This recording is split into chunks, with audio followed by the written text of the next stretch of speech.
morning, everyone. We're back with more Barnstable This Morning. I'm Sarah Colvin, and joining me live on the phone, I welcome our Director of Finance, Mark Milne. Mark, good morning. Good morning, Sarah. How are you today? Pretty well. How are you? I'm doing all right. So today, talking a little bit about an act to modernize municipal finance and government. I know this is an initiative that Governor Charlie Baker began to kind of organize things and kind of get rid of some older antiquated items. And there's several items on this list. So wanted to talk with you a little bit about how this affects, our finance division here in the town of Barnstable. Yeah, sure. This bill has a number of provisions that will impact the financial operations in an effort to make it our job more efficient and easier to administer, because as you mentioned, a lot of these laws have been on the books in some cases for over 100 years, and there's a lot has changed in that time period. So we needed to update these, and some of the more specific ones or areas that are being impacted are a big one is procurement, changing the thresholds for procurement requirements. We are able to request 3 written quotes for the purchase of goods or services with a threshold of $10,000 to $50,000. Before we had to put that out to bid. Now we just need to request 3 written quotes. But with this also comes the the requirement for us to put our bids and proposals on a state website called the Combis. Okay. So there's a little bit of more administrative work that's associated with some of these changes as well. But it does move those thresholds up a little bit for us. So we should make it easier for us to, we won't have to put together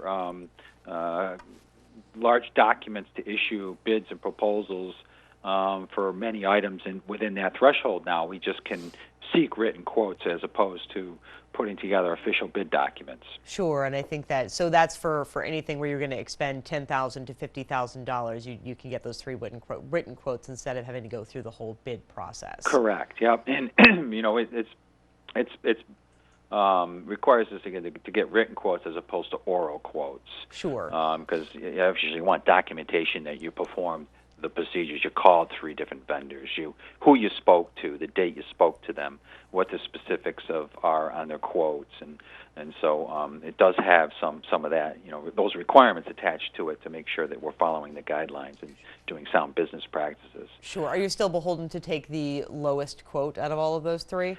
Lowest qualified quote. Lowest yes. qualified So if the company has a track record of not providing the goods or services in a manner that was expected, you can throw the lowest quote out in that instance. So Great. It has to be the lowest price, lowest qualified price. So some of the other things that are being impacted are one curious one I saw was the residential exemption that we have here in town. Yes. They are allowing communities to increase the residential exemption from the maximum amount of 20% up to 35%.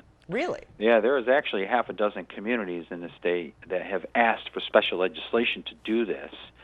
They're going to make a general legislation, meaning that any community could adopt a residential exemption up to 35% now. So that was interesting that they did that. So how would that change things for homeowners here in Barnstable? Would that be more beneficial? It would have to be voted by the council. Sure. If they wanted to move off of 20%, provide a larger residential tax exemption. And of course, we would have to analyze what the impact of that's going to be, because that means you're shifting even more tax dollars, from primary residents to non-residents in town, sure, as well as residents with a certain dollar threshold and value. So, it's a very progressive tax structure. So we would have to provide an analysis of what the impact would be. They have changed the thresholds for that. So that was interesting. I didn't expect that one to take place. But there are over 120 new changes in the laws, and we have not seen any informational guideline releases from the Division of Local Services yet on any of this. Okay. So we're still waiting for the guidelines to be issued. These laws don't become effective until November 7th. So there's a lot of things contained in here that we're going to be analyzing over the next several weeks. And some of the other ones that were included that will be helpful for us are insurance restitutions. Sure. Anytime we incur damage to a piece of property, and we receive a insurance reimbursement of $20,000 or more, we have to go to the town council to have them authorize the use of those insurance proceeds for the repair or replacement of what was damaged. They've moved that threshold from $20,000 to $150,000. And so that makes it administratively more feasible for us to quickly replace something that had gotten damaged, for which we had received insurance restitution for. Sure. So that'll help with expediting the replacement of the equipment or whatever was damaged. Indeed. Another one I'm seeing is under snow and ice removal eliminates prior approval for deficit spending for snow and ice, and I would think that might be beneficial for us as well. Is correct in assuming that the town council does have to do that approval for deficit spending if we do have an overage for snow and ice? Yeah, they've moved that from a legislative action to an administrative action, again, helping with the efficiency of the administration of the government. So we would no longer have to go to the council on an annual basis asking them for the authorization to overspend for snow and ice. It is now an administrative function where the chief administrative officer or the town manager would have the authority to do that. Sure. Any other ones, Mark, that jump out at you that you see are going to be either beneficial or even challenging for us here in Barnstable? Well, some other beneficial ones are overlay accounts. Right now we have to have an overlay account for every single tax year, which an overlay account is the amount we have to set aside for uncollectible or abatements and exemptions on property taxes. Well, if you have a deficit in one of your overlay accounts, you can't take a surplus from another overlay account to offset that deficit. Okay. They're now going to allow us to do that. We'll have one overlay account. So we will be able to maintain one overlay, combining several years together so that we can cover deficits in some years with surpluses in other years. Again, easing the administration of the government. Sure. Another one would be they're allowing us to set up reserve funds for special education, which is limited to about 2% of the net school spending amount. So that'll allow us to, accumulate some resources and put them aside for extraordinary or unanticipated unanticipated costs associated with special education, which would be a sound fiscal strategy for our school operations.